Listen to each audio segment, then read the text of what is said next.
Et toi, Alors, 2 litres d'huile d'olive. Allez-vous amener vos bouteilles? alors 1 kilo de sel. C'est du sel, tu veux goûter le sel, Lola? C'est du bon Alors, sel. purée de tomates de trop. Merci, madame. Attends, est-ce que tout a été pointé? Ah bah, liquide vaisselle sera ma collègue là-bas. J'ai pris 50 dosettes de thé vert pour 2,50 €. Et c'est du bio. Puis ça fait vivre aussi le quartier.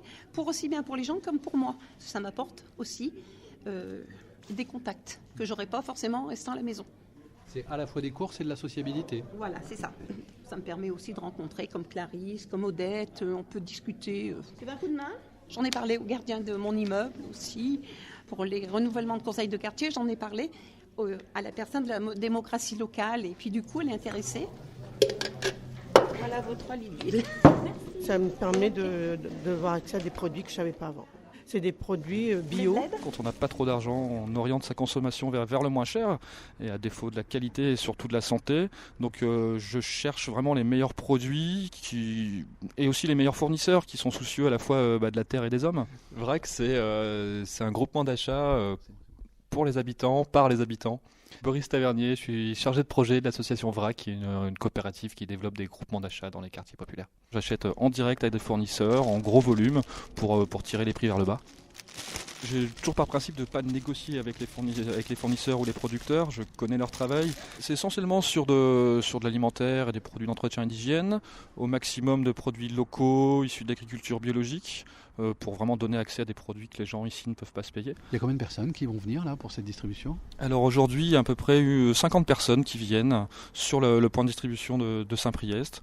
En tout, on a 8 points de distribution dans l'agglomération, ça représente à peu près 300 familles. Le principe, c'est vous réunissez les adhérents de VRAC, vous leur dites je peux avoir de l'huile d'olive à 4 € le litre, est-ce que ça vous intéresse? C'est à peu près ça, ou alors je m'appuie sur leurs besoins. Récemment, on m'a demandé des amandes, parce que les amandes, c'est quelque chose qui est très utilisé dans la pâtisserie notamment, et ça coûte super cher. Généralement, c'est entre 20 et 25 € le kilo. Donc j'ai cherché un producteur d'amandes en Catalogne, au nord de l'Espagne, et aujourd'hui, on peut se permettre de s'acheter des amandes à 14 € le kilo, issues de l'agriculture biologique. Le jus de pomme, ça coûte combien au litre? 1,75 € le litre. C'est le prix coûtant, c'est le prix du fournisseur, c'est le prix où on revend aux habitants, donc c'est même moins cher que beaucoup de jus de pomme dans les grandes surfaces.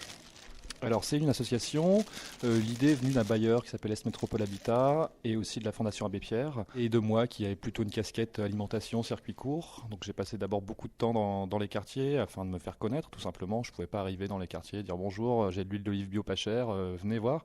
Je pense que ça n'aurait pas fonctionné très très bien.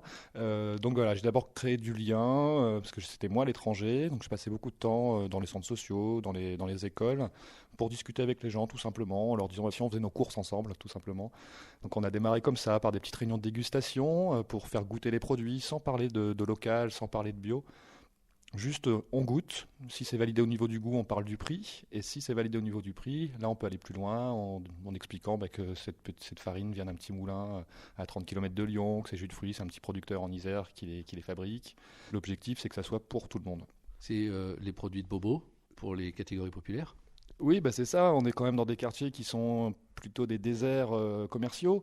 On ne propose pas de fruits et légumes parce qu'il y a déjà les marchés sur place et puis il n'y a aucun intérêt de rentrer en concurrence avec ça. Oui, c'est des produits que les gens ne pouvaient pas se payer tout simplement et qui sont contents aujourd'hui d'être comme tout le monde tout simplement. Qu'est-ce qui pousse les gens à venir acheter des produits chez vous sous forme de coopérative? Il y a clairement un axe économique et effectivement le fait d'avoir accès à des produits de super bonne qualité à des prix très bas. Il y a un axe social parce que ça génère des nouveaux lieux de socialisation. Il y a plein de gens qui se sont rencontrés sur les groupements. Et puis il y a aussi le côté santé parce que là dans les quartiers il y a quand même pas mal de problèmes d'obésité, de diabète, et le fait de consommer des produits qui sont moins gras, moins sucrés, ça permet de lutter contre ça. Aujourd'hui les mamans que je peux rencontrer en ont marre de passer leur temps dans les grandes surfaces à déchiffrer les étiquettes pour savoir si ce qu'elles consomment est bon ou pas. Elles ont toujours eu la volonté de consommer des bons produits pour eux, pour elles, pour leurs enfants, de ne pas acheter de la merde dans les éviers, mais elles ne pouvaient pas se le payer. Périphérie. Périphérie.fr. Tout est préparé pour le vrac, à part pour l'huile. Comme ça, vous apportez votre propre bouteille, c'est mieux.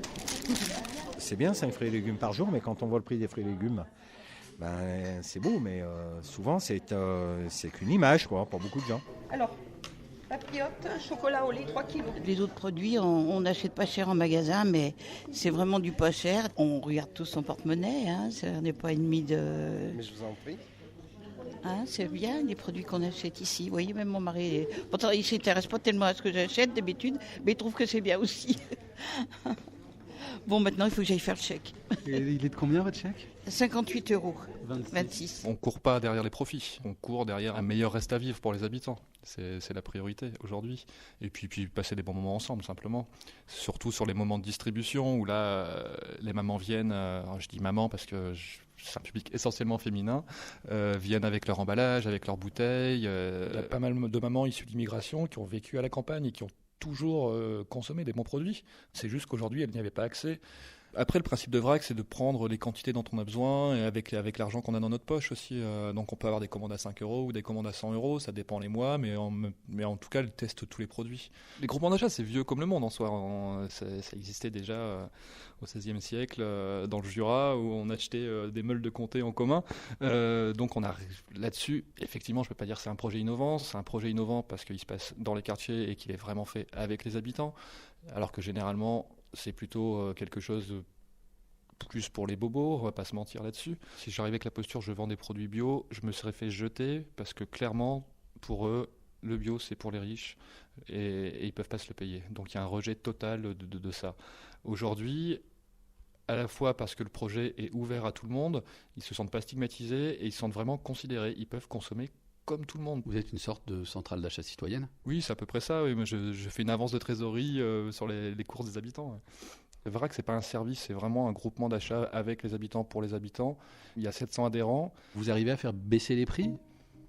En achetant en grosse quantité et sans intermédiaire, c'est aussi une priorité. Ça nous permet vraiment d'avoir des prix très très intéressants. L'huile d'olive aujourd'hui, qui vient d'un petit producteur bio en Catalogne, elle est à 5,60 € le litre. Qu'est-ce qui finance ? Alors aujourd'hui, on est soutenu par des bailleurs sociaux. Pourquoi est-ce qu'un bailleur a intérêt à financer une coopérative d'habitants ? Aujourd'hui, en tout cas pour les bailleurs avec qui je travaille, pour eux leur rôle c'est pas juste démolir, reconstruire, reloger, et en tout cas le bien-être des habitants est aussi important que le reste. La troisième, non je suis désolée, c'est encore une autre liste, c'est pour les copines. Certains qui ont les moyens peuvent s'alimenter dans des petites supérettes dites AB. Et pour le reste, ça sera dans la grande distribution. Voilà. Il y a une alimentation pour les pauvres, une alimentation pour les riches, à vos yeux ? Oui, c'est très net, très clair même. C'est simple, c'est ce qu'on recherche. Nous, on appartient à une classe populaire simple, donc le peu qu'on a ici, c'est déjà pas mal.